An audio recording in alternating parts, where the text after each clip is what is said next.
Hey everybody.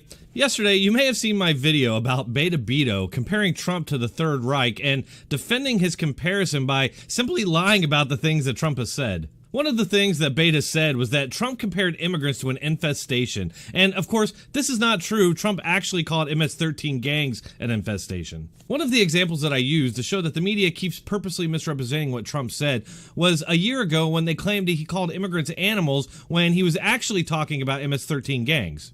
Wouldn't you know it, the next day, Twitter explodes with claims that Trump was calling asylum seekers animals. And of course, they're using the exact same deceptively edited footage from over a year ago. You heard me right, they're using the exact same deceptively edited video from over a year ago that was already debunked. We have people coming into the country or trying to come in. We're stopping a lot of them. But we're taking people out of the country. You wouldn't believe how bad these people are. These aren't people. These are animals. And we're taking them out of the country at a level and at a rate that's never happened before. Now here's the part of the clip that our so-called free press is purposely hiding from you. Also, take a look at how CBS News titled this clip. It's downright Orwellian. We'll take care of it, Margaret. Thank you. There could be an MS-13 gang member I know about. If they don't reach a certain threshold, I cannot tell ICE about them. Yeah. We have people coming into the country or trying to come in. We're stopping a lot of them. But we're taking people out of the country. You wouldn't believe how bad these people are. These aren't people. These are animals.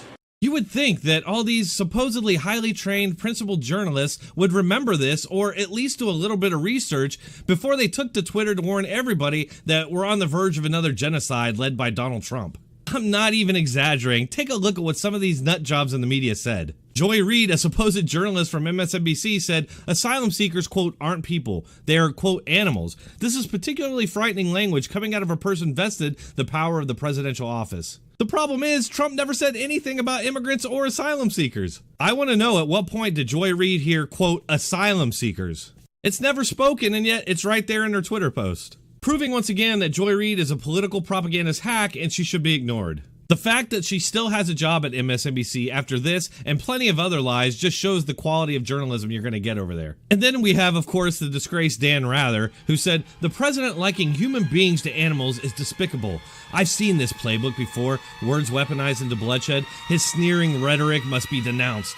All who remain silent stand on the side of an insidious and dangerous scapegoating of our fellow human beings. Nope, he was just asked a question about MS-13 and called them animals. Just a reminder that this is Dan Rather, a guy who attempted to sway a presidential election using forged documents the night before voting was to take place. Notice the wording that Dan Rather uses here. Yes, it's technically true that MS-13 gang members are human beings, but it's pretty obvious that he wants his readers to think Trump is talking about immigrants. And it's a false premise to claim that Trump is dehumanizing human beings by calling out violent terrorists as animals. This is a classic drive-by tactic.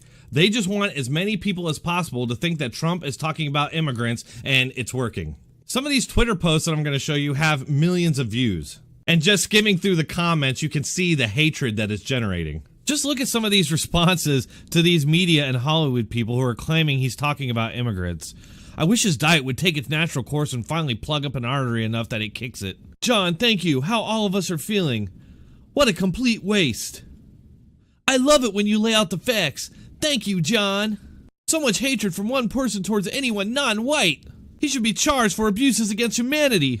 And not to repeat myself over and over again, but they already used this video once before to make the exact same claim, and now they're just doing it all over again. The next one is from alleged journalist Anna Navarro, who tweeted out a picture of a child and said that it was a picture of a journalist comforting a small boy on the border that was shot in the throat by one of Ortega's thugs in Nicaragua. This little boy is seeking asylum in the United States. His name is William. Trump calls him an animal.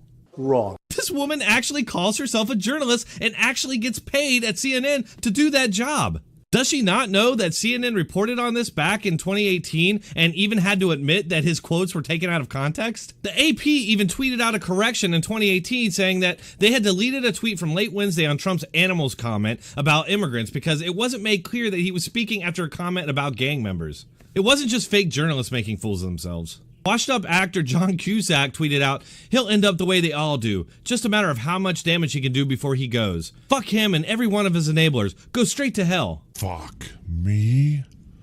No. Fuck you.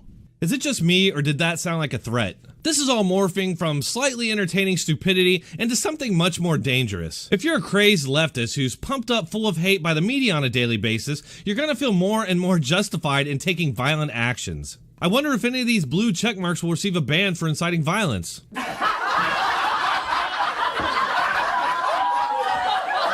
Next we have Judd Apatow. This lazy jerk just calls Trump Nazi garbage. Then we got Jeffrey Wright, who's a well-known Hollywood leftist, who said, "Genocidal language. When the reckoning comes for old boy, it's coming hot." More threats from another blue checkmark that won't be banned because his targets are the same targets that the CEOs of Twitter hate. Make no mistake, none of these people care about the truth. They are rationalizing all of this in their heads as a necessary evil to deal with Trump. Last night, I argued about this with some of my friends that hate Trump, and they were literally defending the media's deception, saying that Trump is so bad that anything goes to get rid of him. You've heard me say over and over in my videos that one of the things that makes the left particularly dangerous is their ability to rationalize just about anything. If these people ever get too much power, they'll use all these same justifications to crush all dissent and opposition. It's very important that we continue to call this out, share these videos, and make sure that a good percentage of the population knows about it. So when you're done watching this video, make sure you share it and hit that like button. Thank you.